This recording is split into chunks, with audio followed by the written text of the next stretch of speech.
Hi everyone, this is Andrew Ty and welcome to our YouTube channel. Today we're going to be doing a review of the MSC Virtuosa, the food specifically. It's been a while. It's been a bit of time since we went on the cruise, but we've gone through our footage and decided to do a kind of overview of what the food was like. So I'm just going to play some footage in the background and that's going to help prompt our memories. And then we'll just talk about the food and our experience of the food on the cruise. So overall I'd say we've been on several cruises in the past now. We've been on Cunard and we've been on P&O. And I'd say a few. We've been on a few cruises as a family. Yeah. And I'd say that those two cruise lines have like a quite high quality standard for food.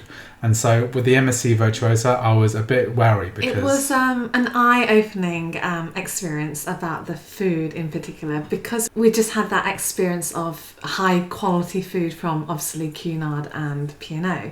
So when it came to eating somewhere different, which is not to the same standard, it was just an eye-opener.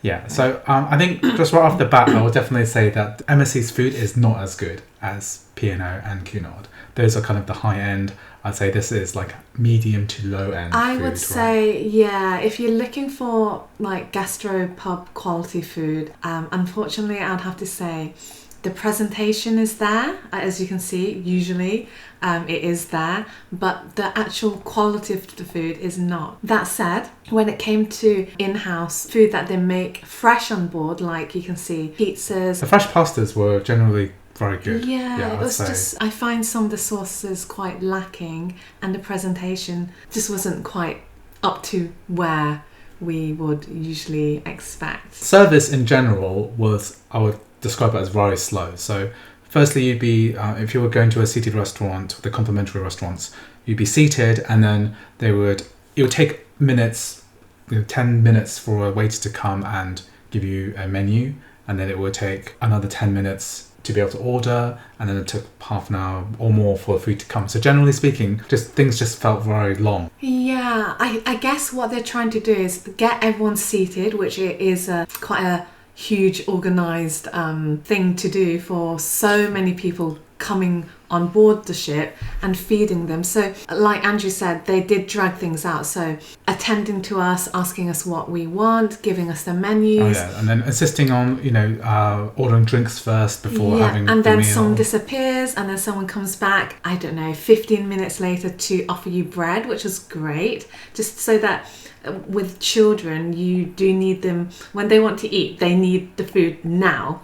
I mean, as adults, we can wait and be a bit more patient. I mean, we were traveling with two children, so the longer we waited, I mean, we don't mind waiting, but the two kids, they got more kind of worked up. Urgency.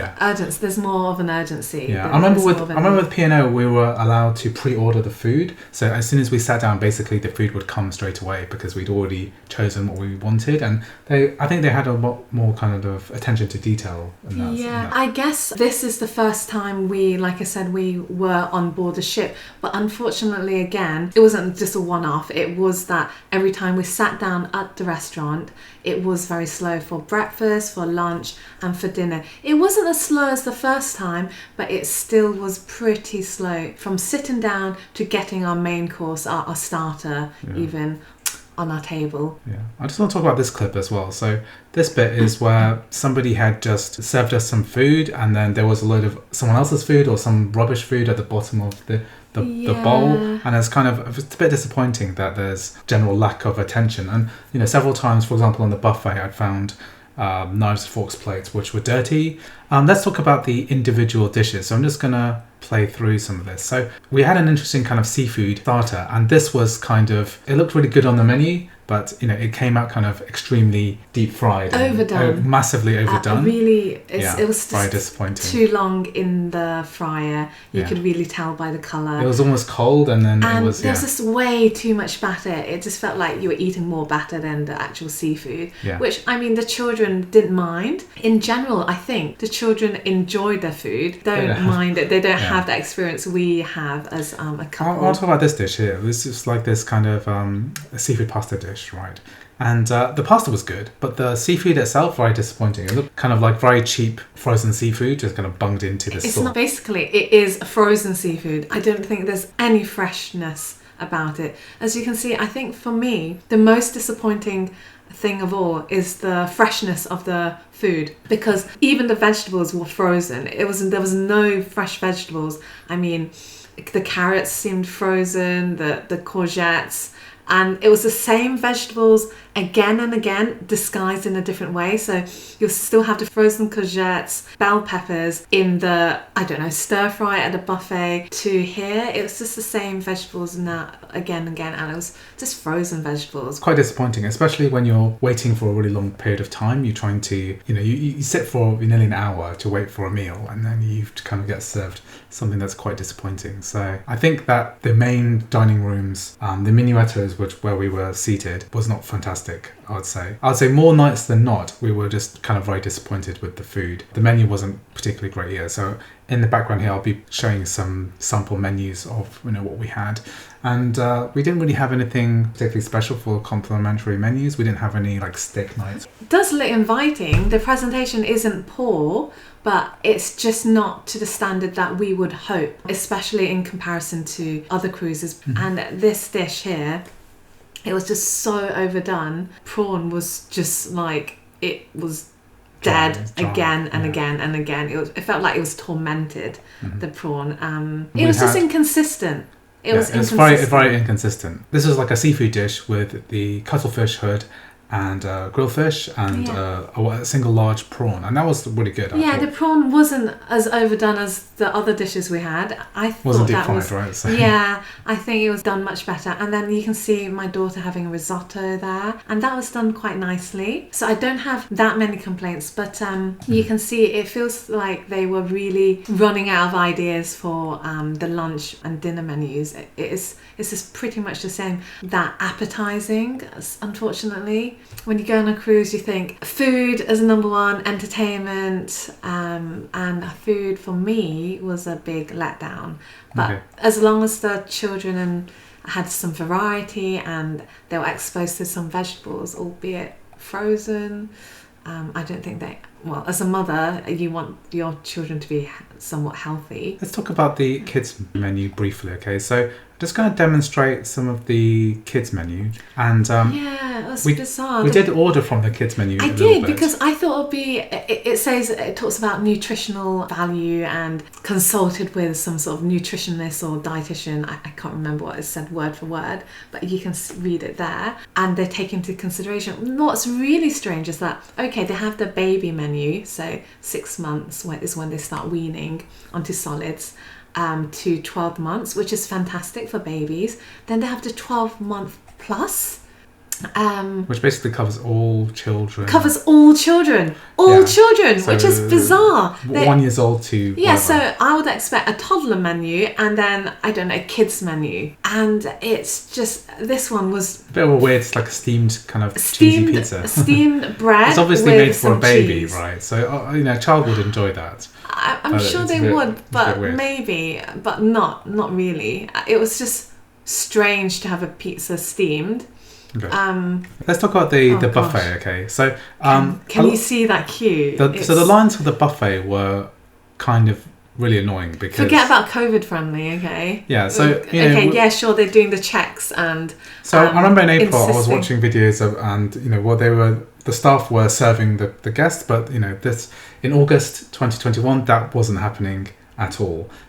Guests serving themselves. There were plenty of washing stations, and you're supposed to wash your hands beforehand. And to be fair, there was someone standing at the entrance asking people to wash their hands, use hand sanitizer, and have a mask. And if you didn't have a mask, they would most of the time, let's say 50-50, offer you a mask. But then sometimes my son didn't have a mask. He did ask for one and they didn't have any. So again, it wasn't consistent. I think my problem is that some of the things that they're doing on the board, when we were there anyway, wasn't consistent. Okay. It wasn't. So the thing I'd like to talk about with the buffet is basically, if you went out at a peak time, you would experience massive queues, right? So the buffet was basically split into 2 sections, which were identical. The amount of people queuing at any one time was very high. So if you went at a lunchtime or breakfast time, you'd basically be queuing all the time. And I think the main issue with MSC is that there are too many passengers per staff. there's not enough food to be able to serve everyone at once. You shouldn't at the be, peak time. If you go to a buffet, which is you when shouldn't be people queuing. are eating. Yeah, you should be queuing for more than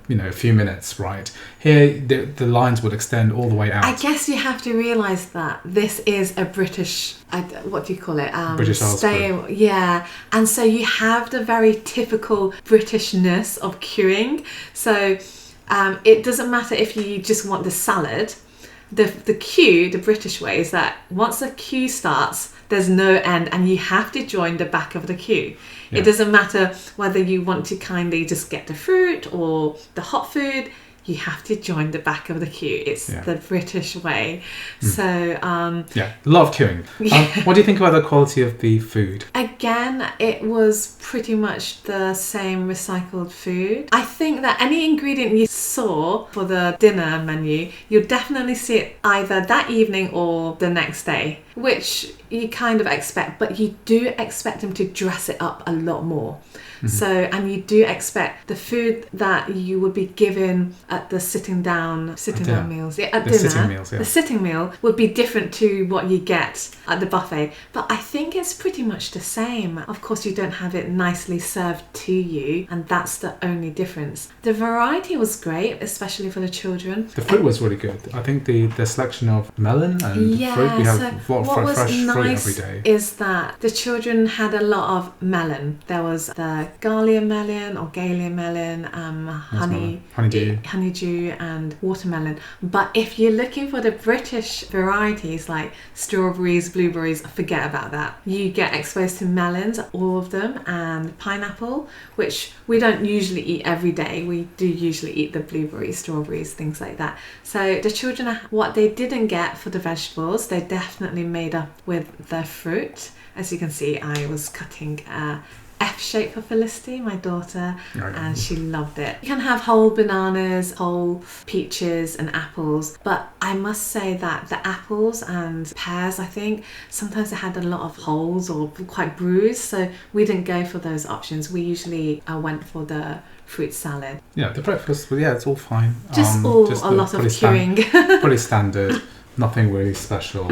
I just want to talk a bit about queuing a bit more. So queuing, this is the queue for like one of the bars, and this is the only one which served complimentary ice cream, which the kids really loved, right? When Andrew says about the complimentary ice cream, you have to pay as part of the children's package, which we paid separately, included the drinks. Also, we didn't realise ice cream. Now, if you don't have a child and if you didn't pay for it, you have to pay for the ice cream separately. Yeah, and ice cream was okay. There's a better gelato in the main atrium, which is a separate paid item. When we go on a cruise, we don't normally like paying for additional specialty restaurants or additional food, because there's plenty of food that you can have in the complimentary restaurants and in the buffet too. So it seems kind of waste of time and money. We did try the Cunard one. Yeah, we did on a special occasion. Yeah. It was a honeymoon. So in the atrium, you can see there's some specialty restaurants. This is like a teppanyaki where they do a kind of show meal, and we didn't pay for this. Also, we have a lot of sushi, and in fairness, we have a lot of lovely, amazing restaurants in London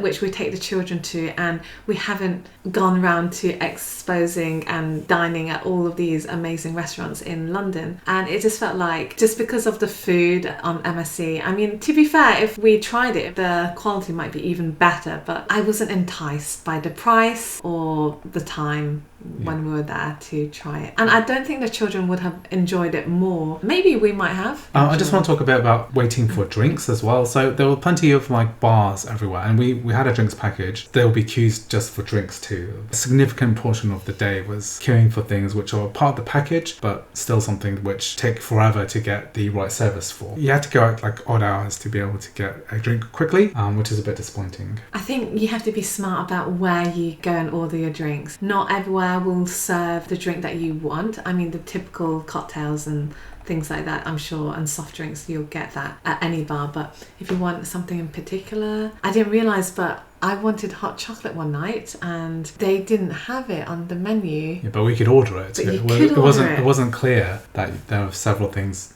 not on the menu, but which you could order. Yeah. Which is strange. Anyway. So I think that's pretty much everything we've covered. Overall, I'd say a bit disappointed with the food. So I wouldn't go to MSC for the food specifically, I think there are generally, better things about the MSC cruise line. For example, I would say it's much better value than P&O or Cunard. Yeah. And so I guess the good points, the pros, are that if really family friendly. Yeah. That's the reason why we picked them, and it is, like you said, good value. Certainly if it was just as a couple, if we didn't get a deal on the MSC, we wouldn't choose it, if I'd be really frank. There were some strengths. Yeah, like our cabin was really big for the price, which was really important for us. Very nice. Yeah, because we've got four of us and 2 children who need their space. Yeah. So if you check out the video in the description, I have a video of a cabin tour that we've done, and I'm going to be posting a more general review of the entire cruise. Thank you for watching. If you did like this video, please like and subscribe, and I'll see you in the next video. bye.